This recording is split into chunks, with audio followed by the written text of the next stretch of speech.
Some BLs feel like curling up with a blanket on a chilly night, and these are my picks. Hi friend, it's my favorite time of year. It's autumn. I'm so excited. Today is all about watching cozy, slightly autumnal, maybe even a little bit spooky BLs.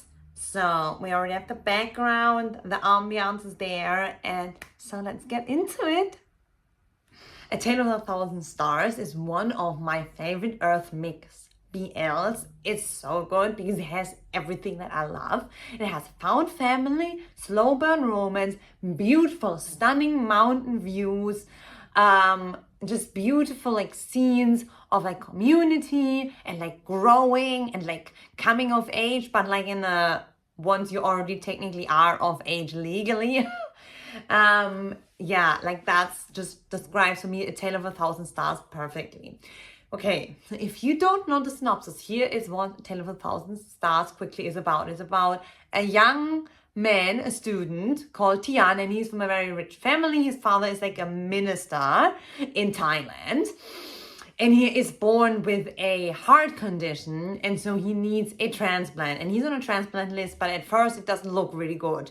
So he's on a bit of a spiral, you know, he's doing not good physically, mentally. He's going out a lot. He's drinking a lot of alcohol, you know, it's like a lot of self-medication, coping mechanisms, the works. And then we switch to a remote village in Chiang Mai, I think, so in the mountains of Thailand, where there is a village, and they it's pretty remote. They have volunteer teachers and they have forest rangers who look after them because there's some dangerous people who are trying to like take advantage of the villagers and like also trying to basically like do harm to the environment, hunt the animals you're not supposed to hunt, and so on and so forth, right? And so these two worlds collide because the volunteer teacher has to return home because of a very ungrateful family, and so she dies. And she's an organ donor, and Tian gets her heart because he also had a serious episode in which they're like, yeah, we need to operate, like this can't go on like this, basically. And so he receives heart as an organ donation, which, you know, and so this spawns this whole like him being like, oh, am I like, you know, it's like my second life basically, and am I really doing anything? I don't really like what I study. My parents are kind of smothering, and he's a bit also reckless and literally leaves for a remote village without proper, you know, medication, and he doesn't take his medication sometimes, and you know, and does crazy things like swim in wild rivers, and I'm like, boo, you just had a freaking heart plant. And anyway, that's not what this video is about.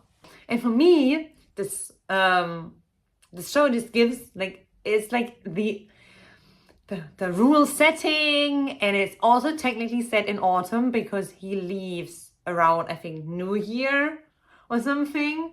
And so like it's giving like a little bit autumnal vibes. It's giving we're in the rural countryside, you know, and it's like all the vibes are there, and then it's like really beautiful community and found family vibes, and then of course the slow burn romance between Tian and the forester Pupa. So it's just it has everything I feel like that you need. So yeah, I love that. You know, because I do also love those like American shows like Virgin River or something, which I think is kind of like equally dramatic at least. And so that's why I always think of that Tale of a Thousand Stars a bit in that same vibe. Anyway, and so I really love them, and that's such a good show. So if you want those kind of vibes that I described, this is the show for you. Okay, our next one is a little spooky, supernatural vibes. It's Kamjira, which is a still airing Domundi BL, which I've not personally watched, but from everyone that I hear, including one of my close friends, it's like an amazing show. And also I really like the actress, so I feel like it's gonna be great. And it's basically about this family, and there's a curse on this family.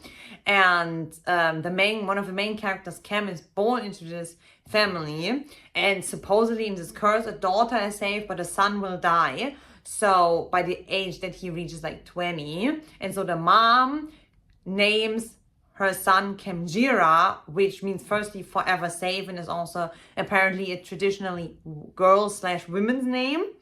And so Kem does believe her that this is gonna keep him safe, but then of course the things of the series happen. And so it's definitely spooky. People have told me there's even a few jump scares. But I also really want to like recommend this because people are recommending it to me, and also, like I said, it's giving the spooky vibes. It's really going deep into like Thai spirituality with like Buddhism and more, because I think the other main character is a shaman, if I understood that right.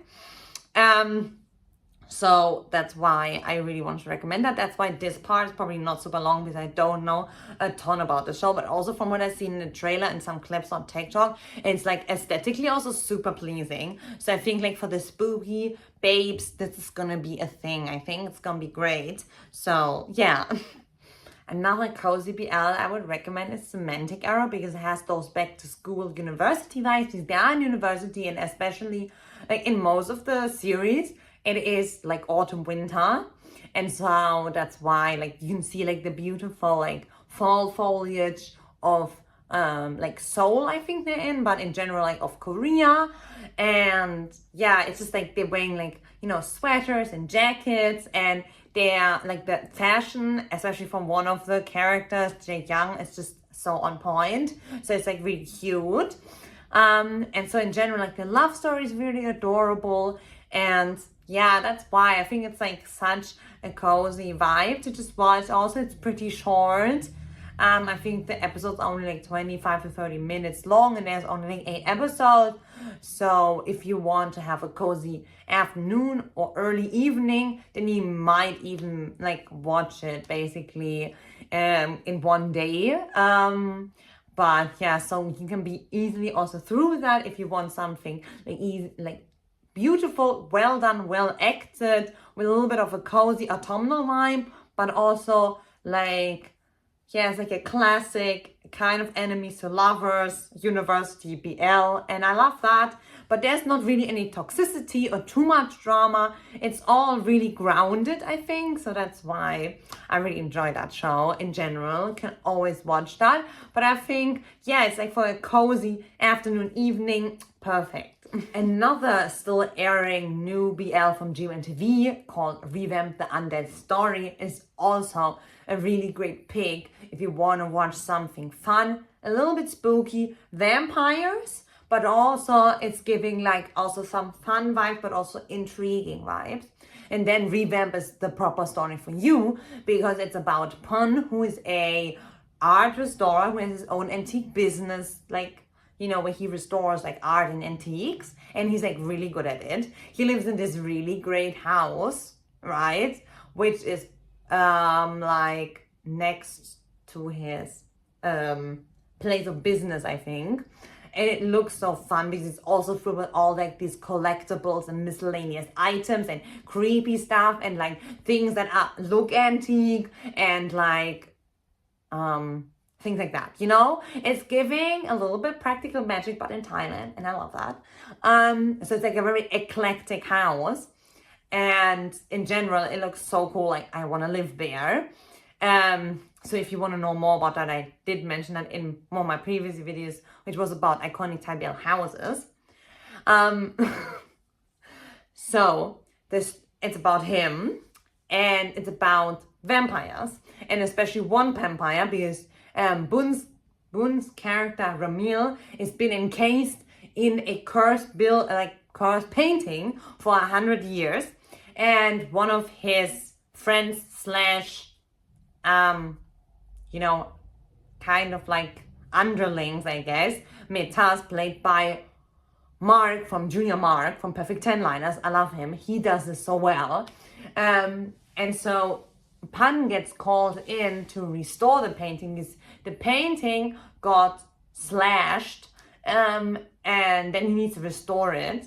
And he goes there and like touches the painting, and then he like some of the glass was not removed, some of them broken glass, and so I think like he rips his finger open on that, and it touches part of the painting, and he gets sucked into the painting, in which you can see Bun's character Ramil like chained up in like this creepy hall with like the candles and stuff. And yeah, so he kind of frees him basically, and so he gets them sucked into that, or that's what we think at least. And so yeah, it just develops from there. Like he needs to help Ramil to regain his strength and to gather back his force. And all of them have been killed by vampire hunters, which we also know exist. And then we know that Pan has some personal problems with his little brother, who is in foster care, even though Pan seems to be gainfully employed and of age. So we don't know what the story is there. And then yeah, we have Barcode's character Siar, I think is his name. And then we've got Mekin, who is a doctor. And then, of course, Barcode's character, he's like an emo who has his own cult. We love that. Such a great actor, that man. Anyway, but yeah, so you have all the vibes. You've got the spooky vibes. You have a little bit also of found family, some drama, some mystery, and also some world building. We love that. And so it's giving a little bit spooky. There's some comedic moments, some dramatic moments, some sad moments. I think it's like the perfect picture to watch on a gloomy night with some nice snacks. Yeah, so I can really just recommend that. Okay, another BL to recommend from, I think personally, it's also Cherry Blossoms After Winter, which is another Korean BL. And it is also just like I said, I think Korea, like in autumn, winter, looks so beautiful on camera. So that's why I think it's like really nice vibe, you know. And this one is also a really heartwarming story of like these two boys who are being like basically meet each other because one of the boys loses his parents, and he becomes like the foster child basically of the family. And so those two boys then, you know, they form a connection, and then when they're in the same high school class, like a romantic connection forms between them. And it's like high school drama, you know, and there's some quite dramatic scenes, I would say, but it's still overall also quite, like, it's really genuine and lovely. And I really love the way the actors also emote to each other. It's like amazing. And so I feel like it's just giving like cute vibes. It's giving like, yeah, like cozy evening as well. Love that. And so that's why I really wanted to recommend that. Because yeah, I think it just has some really good vibes and I really enjoyed it. Yes. Our dining table is literally one of my favorites, especially in Japanese BL, but also my favorite manga, because it's just so heartwarming, wholesome, cute, adorable, like beautiful food, beautiful romance, cuteness, wholesomeness, family vibes. This is the best. I literally, when I read the manga, I always make the onigiri that they also make, just for the vibes.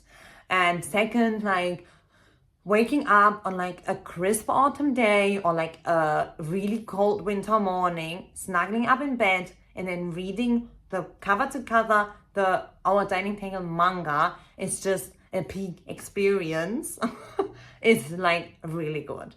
So let's get into it. So Our Dining Table is about Yutaka, who's like a salesman, and he lives alone. He doesn't really have a good relationship to his family. And he always buys the same food at the supermarket, and he only makes these onigiri himself, but a lot of things he also buys at the supermarket. And he always sits at the same bench and eats his food, and he's like not really like bonding a lot with his co-workers, and you know, he's just living a very solitary life, which is fine, but you can see that he doesn't really want that. That all changes when he meets Minoru and Tane, which are like brothers. Minoru is the older one, and he has like bleached blonde hair, and Tane is like a small child, and he's like super adorable. And they meet because Tane runs away from Minoru at the supermarket and sits next to Yutaka and asks him if he can also have one of the bombs. And by that he means the ball shape on the Tane is also the one who really just brings everyone together, because especially Yutaka, he's like really living this solitary life. And of course Minoru, who's like kind of also looking after his big brother after their mother passed away quite recently also. And so like they have a very lovely father, but I think also he's sometimes a little bit overwhelmed, and also he's also working, and so it's, you know, it's like a whole situation there. And so Tane just brings everyone together, and they become like this family unit, like Yutaka and Minoru and Tane and their dad basically. And it's like the most wholesome thing, and they like cook together. Like the first time they see him again, they're like, you need to come and you need to show us how to make like onigiri. And also Minoru apparently doesn't, like the last time he did the rice and tried to do it, like Tane was like, I don't like it, it smells weird. And then he did something wrong by cooking the rice. That's why I love my rice cooker. It's like the best invention ever. Since I'm a rice cooker, I eat a lot of rice, so I love that. I totally feel that. And so they make, for the first time they meet, they make like onigiri, the bombs, as basically Tane also calls them, the round onigiri, because it's not a triangle like the traditional ones you also can buy like in the supermarket, I think. And so that's why it's like, it's really lovely though. It's very satisfying as well, because you get more nori, which I personally enjoy. If you don't enjoy that, then the traditional ones might be a bit better, especially the ones with the really tiny, which are not even completely covered, which are the triangle, but like the width of only like one strip to hold the rice basically a little bit together. Then that's just your thing. But mine is, I love when it's like it's like a whole sheet of nori. Chef's kiss.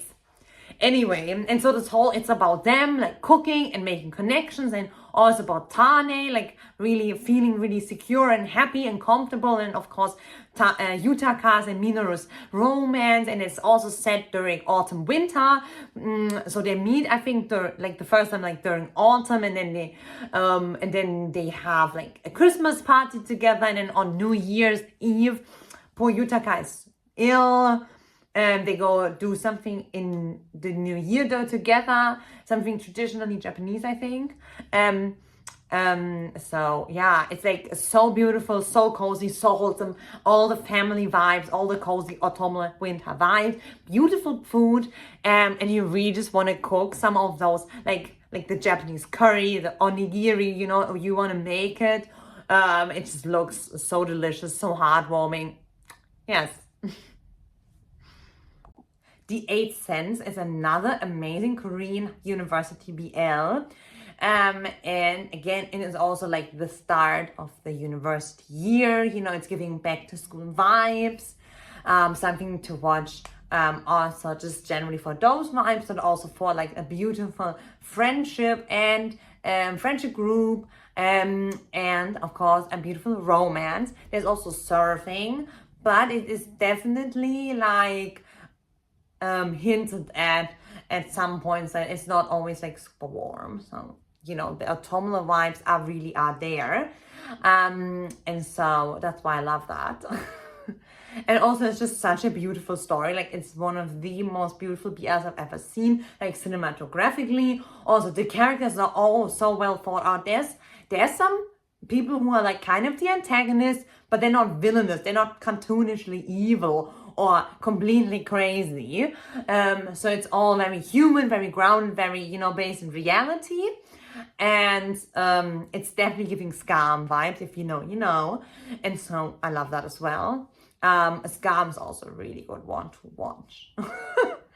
Just as a side note, like Scam and most of its remakes, especially I think season 1 and 3 are the ones who also start and the beginning of the school year, so like September, October. Yes, just a little side note from myself to you. So anyway, back to the Eighth Sense. Yeah, so it's like university. It's, you know, they're going out, they're having fun, they're going on like surf trips, like they're like falling in love, they're going to class, like all the classic markers, and it's just like so beautiful, also shot. And there's these 2 beach trips, both of which are giving like it's not super warm, like the way, you know, So it's not giving, oh, like I'm going surfing like Hawaii or something like that. Like it's pretty cold. Like the water is cold, the outside is not that warm, and all of that. So yeah, I love that show. Very, very good recommendation. Thank you, friends, for hanging out with me in my little Fangirl Chaos Corner. I hope you enjoyed it. Let me know in the comment section who enjoy this recommendation, which are your favorite movies and BLs to watch in autumn, which are giving you the autumnal, cozy, even spooky vibes. So that we can talk about that. I would love that. And yeah, subscribe and give the video a like if you enjoyed it. And I hope to see you soon. Bye!